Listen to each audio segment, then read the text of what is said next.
Global markets లో mixed trend కనిపిస్తుంది. Shanghai market లో షాంఘై ఇండెక్స్ లో వోలటైలిటీ కొనసాగుతుంది. కొద్దిసేపు పాజిటివ్ జోన్ లో మరి కొద్దిసేపు నష్టంతో ట్రేడ్ అవుతున్న దాఖలాలు కనిపిస్తున్నాయి. సో మన మార్కెట్స్ లో కూడా ఇవాళ కూడా బహుశా కొంత వోలటైలిటీ తప్పపోవచ్చు, బట్ ఒక పాజిటివ్ ఓపెనింగ్ ను ఎక్స్పెక్ట్ చేయొచ్చు గ్లోబల్ క్యూస్ బేస్డ్ గా. అలాగే ఈ ట్రెండ్ పై మాట్లాడేందుకు అనలిస్ట్ డి ప్రసాద్ గారు ప్రస్తుతం ఢిల్లీ నుంచి టెలిఫోన్ లైన్ సిద్ధంగా ఉన్నారు. ప్రసాద్ గారు, good morning. Good morning Vasant గారు. సో ఇవాళ ఎటువంటి ట్రెండ్ ఉంటుంది అనుకుంటారు? నిన్నటి రికవరీ చూసాం మనం. ఇవాళ ట్రెండ్ పై ఎటువంటి అంచనాలు ఉన్నాయి మీకు? ఐ థింక్ ఒక క్లియర్ అబ్జర్వేషన్ ఏంటంటే లోవర్ లెవెల్స్ నుంచి స్ట్రాంగ్ గా చాలా స్ట్రాంగ్ బౌన్స్ బ్యాక్ వస్తుంది. కానీ ఐ థింక్ ఫాలో అప్స్ రావడం కొంచెం కష్టం. నార్మలీ పాస్ట్ లో కూడా చూస్తే లోవర్ లెవెల్స్ నుంచి బౌన్స్ బ్యాక్ వచ్చేస్తుంది, హైయర్ లెవెల్స్ నుంచి స్ట్రాంగ్ సెల్లింగ్ వచ్చేస్తుంది. సో అది బేసిక్లీ ఇండికేట్ ఏం చేస్తుంది అంటే చాపీ సెషన్ ఉంటుంది, కానీ ఫాలో అప్స్ రావు. So I think still we are not out of wood. But I think the real problem would be only finance C0 winner low level break chestune real problem vastundi.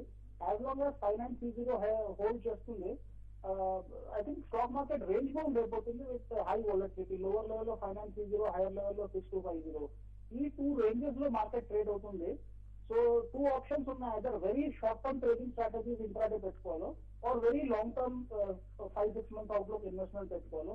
In between options I think నాకు కనబడతాను, because directional clarity short term కి range bound ఉంది, కానీ ఈ two ranges cross అవుతూనే I think directional breakout వస్తుంది. 6250 ఉంది up side, 5930 ఉంది డౌన్ సైడ్. ఓకే అండి. సో తిరిగి బయింగ్ మూడ్ లోకి వచ్చినట్లయితే మీరు I think long investment buying mode లోనే చేసుకోవాలి. I think not trading, because fertiliser stocks లో ఒక క్లియర్ లోవర్ లెవెల్ నుంచి స్ట్రాంగ్ బౌన్స్ బ్యాక్ కనబడుతుంది. ప్లస్ ఇక్కడ ఢిల్లీలో చాలా రూమర్స్ ఉన్నాయి, ఈ ఫర్టిలైజర్ పాలసీ నెక్స్ట్ 1 month లో ఎప్పుడెప్పుడు అనౌన్స్ అవుతుంది. సో కొంచెం ఇన్స్టాల్మెంట్ లో బయింగ్ చేసుకుని ఉంచుకోవాలి, so that you don't miss out the bus. అక్కడ వన్స్ ఆ పాలసీ అనౌన్స్మెంట్ వచ్చాక ఐ థింక్ దెన్ అప్పుడు బిగ్ పొజిషన్స్ తీసుకోవచ్చు.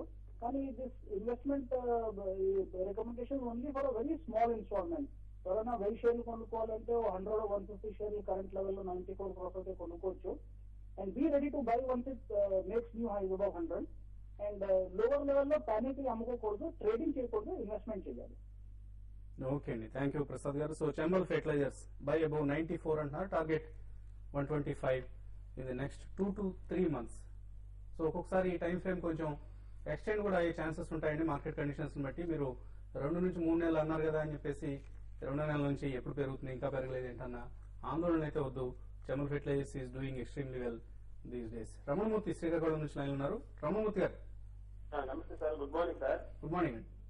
సార్ నేను పుంజిలైట్ ఒకటి తీసుకున్నాను, జేపీ షర్ట్ తీసుకున్నాను. పుంజిలైట్ 230 లో తీసుకున్నాను సార్, ఇంచుమించు 1 year అవుతుంది. ఓకే అండి. అలాగే జేపీ షర్ట్ కూడా 170-180 లో తీసుకున్నాను. ఇప్పుడు బాగా తక్కువలో ఉంది. 1 year నుండి వెయిట్ చేస్తున్నాను. నాకేం చేయమంటారు? యావరేజ్ చేయమంటారా లేకపోతే వెయిట్ చేయమంటారా? బోత్ ద స్టాక్స్ కి వర్స్ట్ అయితే అయిపోయిందండి ఇప్పుడు డెఫినెట్లీ. ఎందుకంటే సెకండ్ క్వార్టర్ రిజల్ట్స్ పుంజులాడి కూడా మీరు అబ్జర్వ్ చేస్తే కనుక ఆపరేటింగ్ మార్జిన్స్ ఇంప్రూవ్ అయినాయి, ప్లస్ ఎగ్జిక్యూషన్ క్యాపబిలిటీ కూడా ఇంప్రూవ్ అయిందనమాట. అందుకని చెప్పి ఫస్ట్ క్వార్టర్ లో క్రాష్ అయినట్టు స్టాక్ క్రాష్ కూడా కాలేదన్నమాట సెకండ్ క్వార్టర్ రిజల్ట్స్ వచ్చిన తర్వాత. అండ్ మోర్ ఓవర్ 155 దగ్గర స్ట్రాంగ్ కన్సాలిడేషన్ జోన్ కనిపిస్తుంది. మీరు యావరేజ్ చేయగలిగితే గనక with 4 months to 5 months perspective definitely Punj Lloyd average చేయండి. సిమిలర్లీ జేపీ అసోసియేట్స్ కూడా సిమెంట్ స్టాక్స్ లో వస్తున్న రెసిలియన్స్ చూస్తూ ఉంటే అండ్ ఎవ్రీ లోవర్ లెవెల్లో వస్తున్న బయింగ్ చూస్తూ ఉంటే జేపీకి ఉన్న సిమెంట్ డివిజన్ ఏదైతే ఉందో దానికి some of the parts valuation ఇస్తే కనుక జేపీ స్టాక్ కూడా ఇంట్రెన్సికల్లీ 160-170 వర్త్ ఉండాలన్నమాట. ఆ లెవెల్స్ కి ర్యాలీ అవుతుందని చెప్పేసి కూడా అనుకుంటున్నాను. Maybe with in 2 to 3 months. Other subsidiaries like JP Infratech ఇవన్నీ కూడా బాగా చేస్తున్నాయి కాబట్టి ఎట్ కరెంట్ లెవెల్స్ మీకు ఎఫోర్డ్ చేయగలిగితే కనుక definitely average and hold both the stocks. Okay అండి. అమలాపురం నుంచి రమేష్ ఉన్నారు. రమేష్ గారు, హలో సార్. నమస్తే అండి. నమస్తే అండి. సార్ నెలకి ఒక 500 రూపీస్ మ్యూచువల్ ఫండ్స్ లో ఇన్వెస్ట్ చేద్దాం అనుకుంటున్నానండి. ఏదైనా మంచి ఫండ్ అంటే లాంగ్ టర్మ్ సార్. ఓకే అండి, లాంగ్ టర్మ్.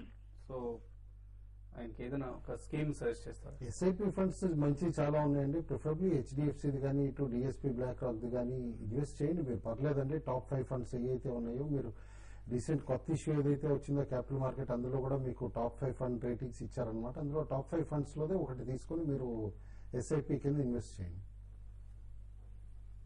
ఓకే అండి. సో మన ప్రోగ్రామ్ లో కూడా గతంలో కొన్ని స్కీమ్స్ మెన్షన్ చేయడం జరిగింది. HDFC long term equity scheme కావచ్చు, లేదా రిలయన్స్ గ్రోత్ కావచ్చు, అలాగే హెచ్డిఎఫ్సిలోని టాప్ 200 కావచ్చు, ఇటువంటి స్కీమ్స్ నేర్చుకొని Birla Sun Life Frontline Equity ఇటువంటి స్కీమ్స్ మనం సజెస్ట్ చేయడం జరిగింది. సో ఈ స్కీమ్స్ లో ఎనీ స్కీమ్ మీరు సెలెక్ట్ చేసుకోవచ్చు అండి. అన్ని కూడా మంచి రిటర్న్స్ ఇస్తున్న స్కీమ్స్ 1 or 2% రిటర్న్స్ లో వేరియేషన్ తప్ప. తణుకు నుంచి మురళీకృష్ణ లైన్ ఉన్నారు. మురళీకృష్ణ గారు నమస్కారం సార్. నమస్కారం. సార్ ఇప్పుడు మీరు మానోగ్రాఫ్ కొనున్నారంటే కొన్నాను సార్, 60 కొన్నాను సార్. తర్వాత ఇఫ్లెక్స్ కొన్నాను సార్, 300 కొన్నానంటే అది వచ్చమంటారా తీసేయమంటారండి సార్. తర్వాత లుపిన్ కొనమన్నారంటే కొన్నాను సార్, బాగానే ఉంది సార్, అది హోల్డ్ చేస్తున్నాను. తర్వాత జేబీ కెమికల్స్ ఒకటి చేతిగా ఇచ్చారు సార్, అది కూడా కొనమంటారండి. అంటే 250 షేర్లు కొన్నాను సార్, అది ఇంకా ఎవరైతే చేయమంటారా లేకపోతే అది జేబీ కెమికల్స్ లూపిన్ మీరు ఇంకా కంటిన్యూ టు హోల్డ్ అండి ఎట్ కరెంట్ లెవెల్స్ కూడా ఇంకా దేర్ ఇస్ గుడ్ రిటర్న్స్ అన్నమాట టు బి టేకెన్. స్టాక్స్ రెండు హోల్డ్ చేయండి. మనోగ్రాఫ్ ఆల్రెడీ మనం రికమెండ్ చేసిన తర్వాత 30% జంప్ అయి స్టాక్ 76 దగ్గర హై కూడా ఫామ్ చేసి ఇప్పుడు కరెక్ట్ అవుతుంది. క్లోజర్ టు 62 మళ్ళీ మంచి బెట్ కూడా అవుతుందండి. మీడియం టర్మ్ లో it should give very good returns అనమాట. ఎందుకంటే ఇప్పుడు వస్తున్న కొత్త fresh demand for printing manufacturing మెషినరీకి అనమాట చూస్తూ ఉంటే ఈ కంపెనీ చాలా స్ట్రాంగ్ Q3 రిజల్ట్ కూడా చూపించే పాసిబిలిటీ ఉంది. ఓకే అండి.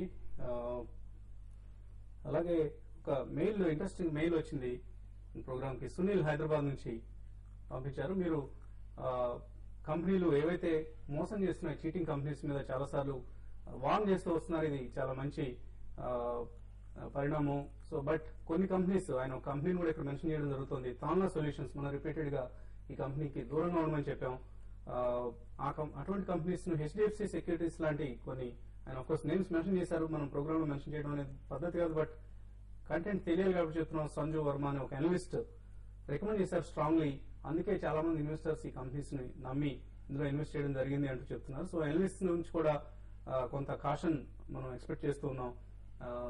దీనికి సంబంధించేటువంటి సలహా ఇస్తారు. క్లియర్లీ ఒకటండి, ఇప్పుడు అనాలిసిస్ చేసేటప్పుడు ఏదైనా కంపెనీ అనమాట అవైలబుల్ పబ్లిక్ డొమైన్ లో ఉన్న ఇన్ఫర్మేషన్ బట్టి, అలా యాన్యువల్ రిపోర్ట్స్ లాస్ట్ 2-3 years ఇది వర్కింగ్ ఉంటే కనుక ఆ రిపోర్ట్స్ బట్టి అండ్ కంపెనీ ఇచ్చే అనౌన్స్మెంట్స్ బట్టి చేస్తాం అనమాట. అండ్ మోర్ ఓవర్ లోకల్లీ ఉన్న కంపెనీస్ అయితే కనుక కంపెనీ విజిట్స్ చేసి మేనేజ్మెంట్ మీటింగ్ కూడా చేసి ఆ తర్వాతే కాన్ఫిడెన్స్ వచ్చిన తర్వాత రికమెండ్ చేస్తాం. అయితే ఒకటి గుర్తుంచుకోవాలి, nobody can be right always అనమాట. కాబట్టి out of any 10 recommendations there is possibility 2 to 3 recommendations wrong కూడా అవ్వచ్చు. బట్ ఎప్పటికప్పుడు కంపెనీ డెవలప్మెంట్స్ అవేర్నెస్ ఉంటే కనుక మేము వార్న్ చేస్తానే ఉంటాం అనమాట. ఎస్టర్డే నిన్న ప్రోగ్రామ్ లో కూడా ఒకరు మెన్షన్ చేసినట్టున్న రామ్ స్వరూప్ ఇండస్ట్రీస్ అలాంటిది. రిపీటెడ్ గా మనం చెప్పాం కూడా, 65 నుంచి స్టాక్ 120కి పెరిగిన తర్వాత తగ్గుతున్నప్పుడు డీమర్జర్ ప్రాబ్లం వచ్చింది. డీమర్జర్ అనలిస్ట్ కమ్యూనిటీ ఫేవరబుల్ గా తీసుకోవట్లా, స్టాక్ బాగా పడిపోతుంది, అప్పటి నుంచి ఎగ్జిట్ అవ్వండి. సిమిలర్లీ టాన్లా కూడా ఎప్పుడైతే బ్యాలెన్స్ షీట్ లో last year 1.5 years before 60 crores current account లో చూపిస్తేనే మనం చెప్పాం there is something fishy in the balance sheet, be cautious అని చెప్పేసాను. అప్పటి నుంచి స్టాక్ ఏ లెవెల్ కి పడిపోయిందో కూడా మీకు తెలుసు. నార్త్ గేట్ కూడా సిమిలర్ హ్యాపెనింగ్స్ అనమాట. కాబట్టి on and off we take as far as possible abundant precaution తీసుకుంటామండి. But once in a while mistakes అవడానికి పాసిబిలిటీ ఉంటుంది, అది మాత్రం. అందుకని మేము ఏది రికమెండ్ చేసినా మీరు కూడా హోంవర్క్ చేయండి అని చెప్పేసి రిపీటెడ్ గా మేము చెప్పేది అందుకేనమాట. You should not take at face value whatever we suggest or recommend. You should do your own homework also, little bit consult your financial advisor ఇంకెవరైనా ఉంటే అప్పుడే ఇన్వెస్ట్ చేయండి. అలాగే కొన్ని కంపెనీస్ లిస్ట్ మనం వరుసగా చెప్తూ వస్తుంటాం, almost once in a week అన్న బేసిస్ మీద కూడా చెప్తూ వస్తున్నాం. రిపీటెడ్ గా ఎందుకు చెప్తున్నారు, వీటి మీద మీకు ఏదైనా కోపం ఉందా, కక్ష ఉందా అన్న ప్రశ్న కూడా కొంతమంది అడుగుతూ ఉంటారు. మనకు అటువంటి కోపాలు రాగద్వేషాలే ఉండవండి. ఓన్లీ ఇన్వెస్టర్స్ ఇంట్రెస్ట్ ని సేఫ్ గార్డ్ చేసే ఉద్దేశంతోనే కొన్ని కంపెనీస్ నేమ్స్ పదే మనం చెప్తూ ఉంటాం, ఆ కంపెనీల పట్ల జాగ్రత్తగా ఉండమని చెప్తూ ఉంటాం. అదొక్కటే రీజన్. అండ్ ఫైనల్ గా బ్రీఫ్ గా 8:57 అవుతుంది. ట్రేడింగ్ కాల్స్ ఏం లేదు, నిన్న మెటల్స్ చాలా స్ట్రాంగ్ పెర్ఫార్మ్ చేసింది అనమాట. దట్టు ఏంటంటే చైనాలో కాస్త రీబౌండ్ కనిపించింది కాబట్టి. బట్ ఇవాళ అగైన్ చైనా వీక్నెస్ కనుక డిస్ప్లే చేసి ఆర్ ఇంట్రెస్ట్ రేట్స్ హైక్ అనేది ఏదైతే Tata Steel sell below yesterday's average medium price 620 అనమాట. స్టాప్ లాస్ పెట్టుకోండి. Momentum defensive stocks like Cipla, Lupin ఇట్లా ఉంది కాబట్టి సిప్లా రికమెండ్ చేస్తున్నాం ఫర్ బయింగ్. ఓకే అండి. అలాగే సమయం మించిపోతుంది. మిగిలిన రికమెండేషన్స్ అన్నింటినీ కూడా వెబ్సైట్ లో మనం ఉంచడం జరుగుతుంది. అలాగే ఇప్పటి మార్నింగ్ ఓపెనింగ్ సెషన్ ఏదైతే ఉందో మార్నింగ్ ట్రేడ్ ఆన్ tv5money.com ఈ కార్యక్రమంలో రిపీట్ చేయడం జరుగుతుంది. So don't miss out, watch tv5money.com మరి కాసేపట్లోనే కలుద్దాం.